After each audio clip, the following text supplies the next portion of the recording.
Hey everyone, welcome to another session of CeerazzleDazzle Physics. In today's session, we're going to be talking about the energy stored in a capacitor. So we're going to be talking about the energy stored in a capacitor. Right, so this will be found in the capacitor topic, which will be covered in the second year of your A-level, so A2 Physics. Okay, so let's say we have the following setup here. So on the left-hand side, we have a power supply. So this is our supply. Okay, and on the right-hand side, this is going to be our capacitor. Right, okay. Make sure you understand that the capacitor has two plates, that the length of those plates are the same, but for the power supply, one terminal is greater than the other one. So one is the supply, one is the capacitor.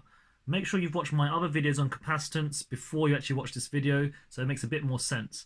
So let's just do the following. Let's say I was to increase the voltage across the supply here. Let's increase the voltage across the supply, and we're to look at the amount of charge that builds up on the capacitor. Alright, so what happens if we were to increase the voltage on the supply? What would happen to the charge that builds up?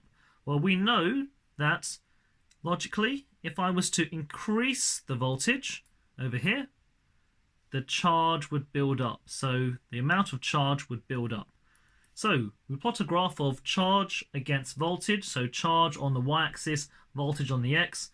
We notice that it will be a straight line graph over here. Yes, the greater the potential difference you put in, therefore the greater the charge will build up on the capacitor. Okay, so what happens when someone gives you the following question? What does the area of the graph represent? What does the area of the graph represent? Right, so hopefully we know how to work out the area under this line. So let's just talk about it. Let's shade that bit over here. This area over there. Wonderful shading over there. Obviously, the area is going to be equal to the integral of the charge times by the voltage. Hopefully we know that, yes, it'll be the integral of whatever's on your y-axis and times by whatever's on your x-axis over here. So the area is equal to the integral of charge times by the voltage. Okay, but what is charge times by voltage? What is that, guys? What is it? Well, we should know that voltage in general is equal to the work done per unit charge. That is in GCSE physics, lower down, high school physics. Voltage is equal to work done per unit charge. Therefore, the work done is equal to voltage times by charge. What do you notice? Look, work done is voltage times by charge, and the area is equal to charge times by voltage. So yes, what we can deduce is the area under that line is equal to the work done, okay? Or if you want, the energy transferred, so energy transferred. Okay, so the area is equal to the integral of charge times by voltage, which is the energy transferred. Right, so for this graph, we can see that the area is going to be half Q times by V. Can everyone see the reason why? Because it's a triangle. That's the reason why the area is equal to a half QV, and therefore a half QV is equal to the energy of the capacitor. Okay, and let's highlight that bit over there. So half QV is equal to the energy within the capacitor, energy stored. That is our formula. So if somebody gives you a charge voltage graph, you know that the area represents the energy, and therefore the energy is equal to a half QV. The reason why it is a half QV is because the half means it's a triangle. Easy stuff here. So the area is equal to a half QV. Right, so what we're going to do now is we're going to take this formula and we're going to make a couple of variations from it. So let's look at it once again. So we know that energy is equal to a half QV. Okay, right, so energy is equal to a half QV. But we also know that in general, capacitance is equal to charge per unit volt. So capacitance in general is equal to charge per unit volt. Right, so what we're going to do now is we're going to rearrange this formula. So we're going to make Q the subject. So Q is therefore equal to CV. And then we're going to plug this in, substitute it in to this one over here. What does the formula become now? Well, it will become the energy will be equal to half CV squared. Make sure you can see the reason why, because Q is equal to CV. Half times by CV times by V is equal to a half CV squared. So we have another formula we can use sometimes. So the energy is equal to a half CV squared. All right. Right, we can do another version now. What about if we rearrange the capacitance formula over here to make V the subject? So we're going to make V the subject. V is equal to Q over C, right? Right, we can also plug it into this one over here. Let's replace it again. And we'll end up with energy is equal to a half. So Q remains over there, but now we're replacing the V with the QC. Half Q over C, which ends up being a half Q squared over C, the capacitance. Okay, so we've got a couple of formulas now. So yes, the energy is equal to a half QV, but also the energy is equal to a half CV squared, and energy is also equal to half Q squared over C. So we've got three formulas now for the same thing. All right with that? So either we can use the half QV, half CV squared, or a half Q squared over C.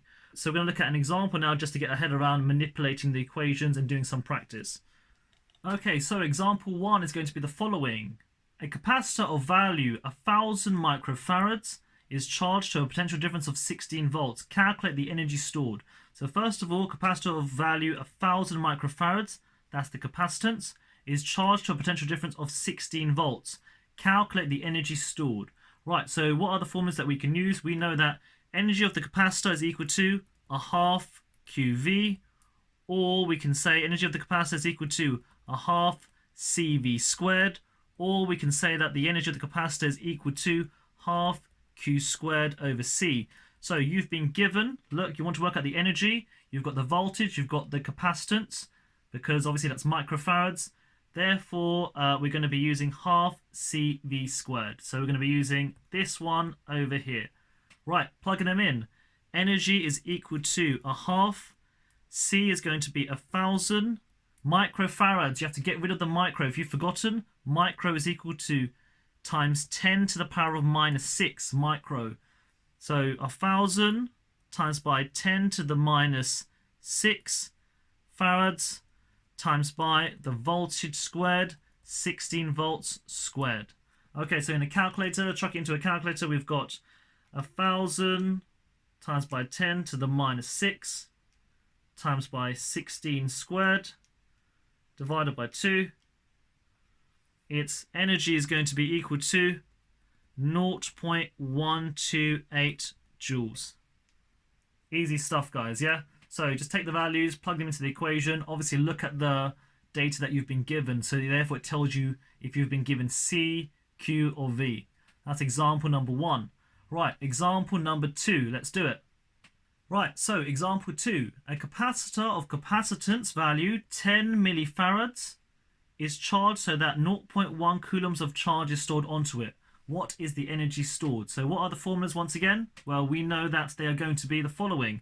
So it's either going to be energy is equal to half QV or equal to half Q squared over C, or it's equal to half CV squared. So all these formulas here. So which one have I been given? I've been given the capacitance. So this is the capacitance. Okay. Also been given the charge over here. So capacitance and charge, we're going to be looking at this one over here. Q squared over C. So let's write down the formula. So we've got now over here, energy is equal to a half Q squared, 0.1 coulombs. There we go. Squaring it, divided by the capacitance, 10 millifarads. So get rid of the milli. If you've forgotten, milli is equal to times 10 to the minus 3. So times 10 to the minus 3 for the milli over here. So a half, so let's do that on the calculator, 0.1 squared, yeah, 0.1 squared, divided by 10 times 10 to the minus 3, there, times by 0.5, it's 0.5. Okay, everyone happy with that? So half times by 0.1 squared divided by 10 times 10 to the minus 3. Okay, and that's it, guys. A nice simple, that's our answer over here. Give yourself a tick, feel good. All right, from here, let's do a quick recap of the lesson so far. So the lesson so far will be the following. Right at the top, we said that we're going to look at the energy stored in a capacitor. Then I said to you, if I give you a graph of charge versus voltage, if you increase the voltage across a capacitor, the charge will increase. What does the area under the line represent? The area represents the energy. Therefore, The area under that line is a triangle. It's half QV will be equal to the energy. Easy stuff. Scrolling down, I then said to you, let's combine the capacitor equation, C is equal to Q over V, into here. So we replace Q, because Q is equal to CV, therefore the energy is equal to a half CV squared. And we replace V, because V is equal to Q over C, therefore the energy can also be equal to a half Q squared over C. Easy stuff. Scrolling down, we then said example number 1, in which we looked at a capacitor of value of 1000 microfarads is charged to a potential difference. We plug the values in, we use the formula E is equal to a half CV squared. And then last of all, we did example 2, in which we had to use the formula the energy is equal to a half Q squared over C. Right, and that's it for another session in CeerazzleDazzle Physics. I see you next time for more cool videos, especially on the capacitor topic. Right, like and subscribe, keep me going. Goodbye, guys.